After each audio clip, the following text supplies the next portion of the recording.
Hello, everybody, and welcome to the ALG podcast. I'm Frank McCaffrey. We ask that you please subscribe. Uh, I'm joined by ALG President Rick Manning. And Rick, we've got a lot going on right now. Of course, unemployment insurance report coming out now, and the results are not good. But that's something that we anticipated. Yeah, it definitely is not good.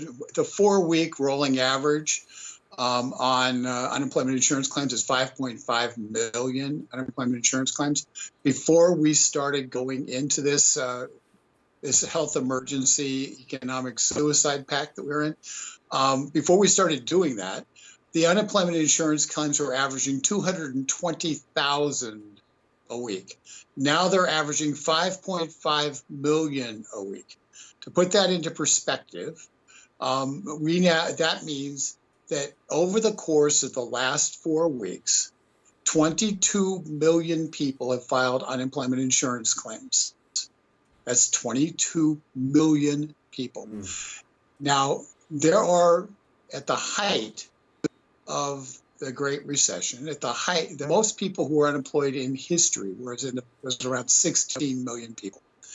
Now, when you take the 22 million, Frank, and then you add in the fact that we know there were 5.8 million people unemployed before the last 4 weeks in the last employment report. So we had 5.8 million people unemployed in February. That was the lowest number since the year 2000. The fewest number of people unemployed since the year 2000. It is reasonable to assume that right now, with 22 million added to the unemployment rolls in the last 4 weeks, that when you add it to the 5.8, almost 6 million people who are unemployed going in, that you probably have it's reasonable to assume you've got at least 25 million people unemployed. What does that mean? It means that we now have a 15% unemployment rate. Oh, that's what we're looking at. In February, it was 3.5%. It is now 15%. Now, recognize the April numbers may not reflect that because of when they do their surveys. Although they're right in the middle of the survey period right now, so that it might reflect it. And there might be seasonal adjustments that change that. But just know, those unemployment insurance claim numbers are actual number of people who filed those claims. So in this case, it's reasonable to think 22 million people in the last 4 weeks have filed unemployment insurance claims, straight because we shut down the economy. So when people say, well, what are we going to do? Well, there's a group that's trying, Americans for Limited Government is trying desperately to inform people about the economic wreckage that's being created. So people will say, wait a second, do we have to take the draconian steps limiting our free enterprise system before our eyes? We have to do that anymore. When can we stop doing that?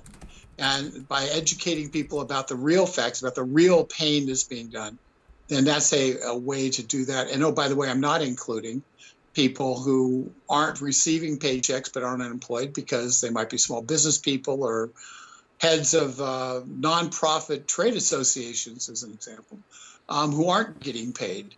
They're not including people who were employed and got a pay cut because the employer couldn't afford to keep them on at the level they were kept on at, and they didn't want to be unemployed, so they're making a lot less money than they used to. So they're not counting those people in this equation. These are actual raw numbers of people unemployed. 22 million people in the last 4 weeks, at least 25 million right now in the country. And folks, this is not sustainable. No, not at all, not at all. And there is, it's almost apocalyptic. You hear those numbers, In 1 month, in 1 month, we had never had an unemployment insurance number above, and a weekly number above 1 million. And we are now averaging over the last 4 weeks, 5.5 million unemployment insurance claims. Now, and we're hearing that Trump is putting together a revitalization team, including Vince McMahon and Dana White. We're also hearing that there's... You always have to bring up Vince McMahon and Dana White. But there's also a lot of other people on it, and I've been working closely with the White House to try to get some additional people added on. So There is more small business focus on it, and more of a focus from people who don't believe that pumping trillions upon trillions of more dollars in the economy is the answer. How about letting the economy work and let people pump money into those businesses simply by having them be open?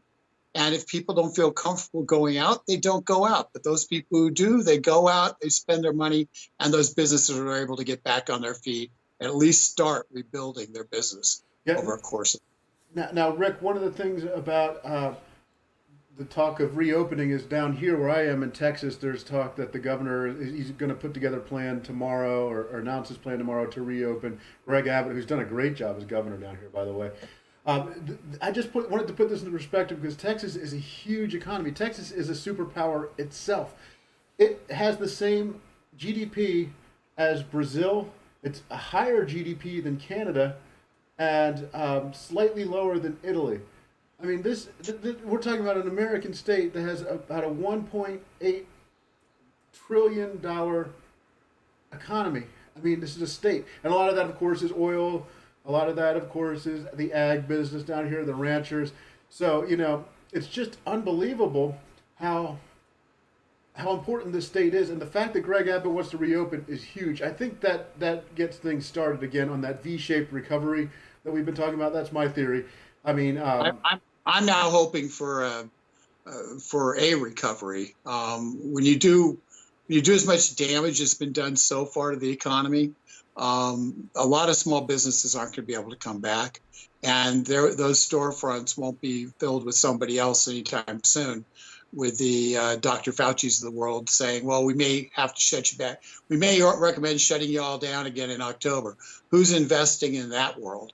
So we're now in a danger spot in our economy where we may not be able to get a V-shaped recovery. We may get a slow rising recovery, which lasts for years upon years. And if that occurs, if we get an Obama recovery where, 8 years later, most of America is still waiting for it.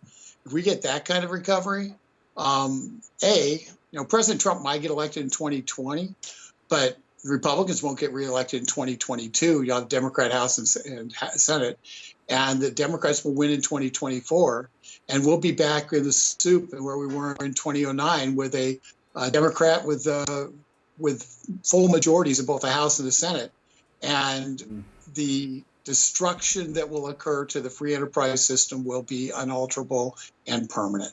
So we have to get business back to work now. The free enterprise system itself is at stake. And quite honestly, Americans, we are supposed to be the land of the free and the home of the brave, not the land of the land of the caged and the home of the fearful. Okay? We're supposed to be the land of the free and the home of the brave. If we're not willing to be the land of the free and the home of the brave, then we don't deserve our country. So, yeah, wear a mask, and masks need to be available. And, tests need to be available. And those kind of things all need to be available. And masks are available and tests are available. Those things have to be available. But, folks, sheltering in place in your basement, producing zero, is a recipe for the transformation that Obama promised in 2008. It is the recipe for that. We have to get back to work. We have to get back to being Americans. We have to get back to building stuff, pulling stuff out of the ground, and making stuff in order to restore our economy and restore our greatness. And if we don't do that in a big old hurry, we will never get back to a point where we will be able to sustain this economy before those who want to destroy it get the political power. Now, I just wanted to say we got a message here from someone that says, "Key to lifestyle." It says, "Hola, Patriots." I don't really know what that means. I'm sorry. We put out a release. Keto lifestyle is eating keto. Okay, being a keto diet. Okay, which, if I'm not mistaken, is largely meat based. Which is a great segue, Frank. Tell us what you've talked recently with the Texas cattlemen about what's going on. What's happening with Texas cattlemen? Well, they are working very hard, but they have certain restrictions that are difficult with this country. So they're doing the best they can with what they have. They have to keep themselves from falling into the panic. That's what they kept telling me. They just you can't get into the panic. You got to keep going business as usual. They do have good trade partners outside of the U.S., but they're also keeping things stocked up here, and that's hard because there's a lot of restrictions. The regulations in America are very high, and that's good because you get a higher quality product. You get a grain-fed product that's very, very well handled, but it's hard. So they're doing the best they can. The Texas cattle industry is just one of the best you can ask for. It's one of the best in the world. But one of the elements here is that cattlemen tell me that that the challenge they face right now is that beef prices are so low that they lose money when they take a cow to market, when they take a steer to market, and so consequently, you spend a lot of money to raise beef, and if you can't make your money back, the incentive for bringing beef to market goes down dramatically. And because we've shut down the restaurants, people aren't buying steaks. They're not buying hamburgers. They're not buying as many beef products or chicken products for that matter, but they're not buying, and certainly not pork products. And so they're not buying the stuff that we used to buy. And as a result, rather than bringing the cattle industry, has raised herds based upon the expected demand.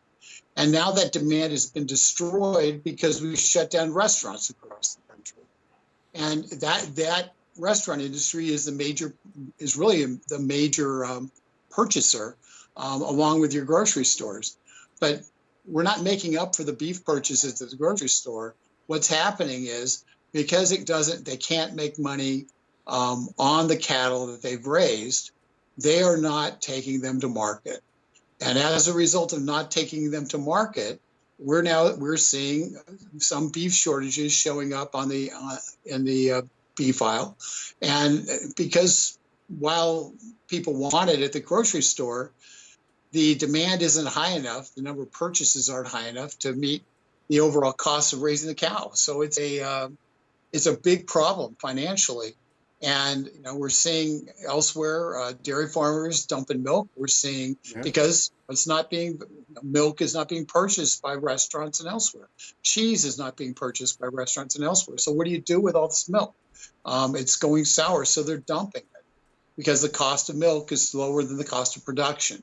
And so there are a lot of people who have real concerns that the markets themselves have really been decimated, and by decimating those markets, there's a downstream impact on our food producers.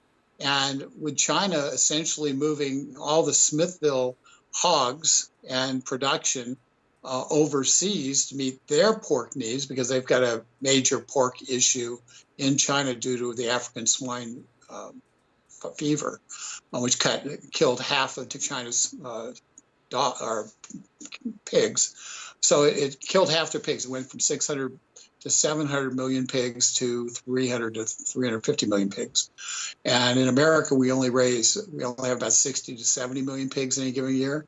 And as a result of that, Smithfield, which was purchased by the Chinese about 3 years ago, is basically raising the hogs here and shipping them to China to meet their needs and taking them out of the U.S. market.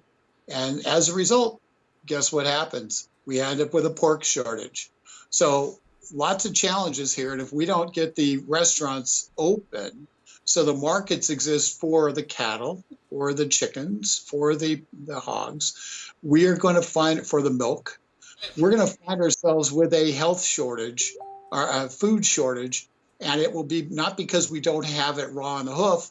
It'll be because it doesn't make sense to actually slaughter it. So, folks, just so those of you who don't know, if you go to Kroger's, they don't just magically make stuff appear.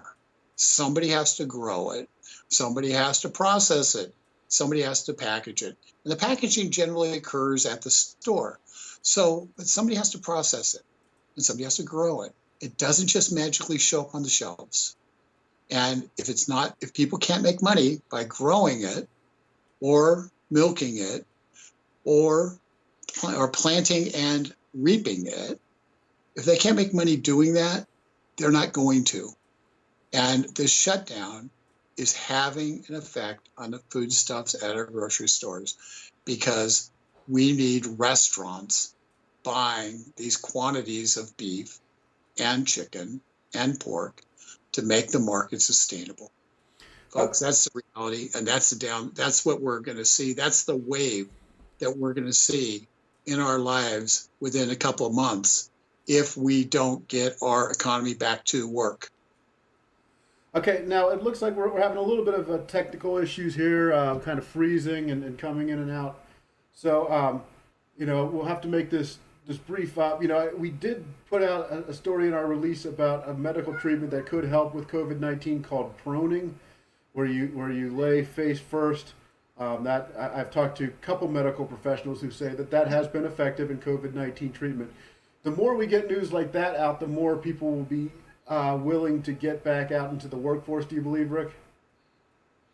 Yeah, I think proning is actually the way they used to deal with congestion. They used to have people actually lay with their heads lower than their butts, and as a result